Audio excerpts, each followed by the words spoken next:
Wala nang ganang magtanim ang ilang magsasaka dahil utang lang daw ang inaani nila. Sa Baguio nga, sangkaterbang carrots ang ibinibenta ng palugi.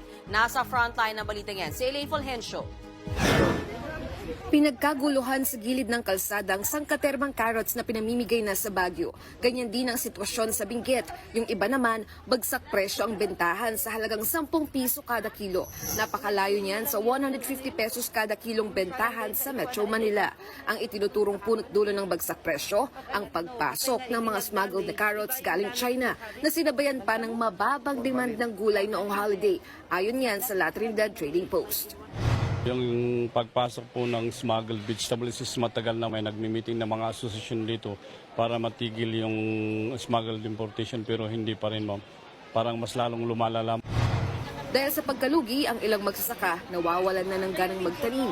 Utang lang daw kasi ang inaani nila. Dapat hindi naman pwedeng ganun. Yung sa atin naman, hindi naman, kaya naman supply lahat dito sa atin, di ba? Yung gulay natin, ang daming tinatapon. Yung natatapon lang, hindi wala nang bayad, gastos pa sa krudo. Nagbabalita mula sa Thanks for watching Part Meal TV channel. Please subscribe my YouTube channel. Follow, like, comment, and share.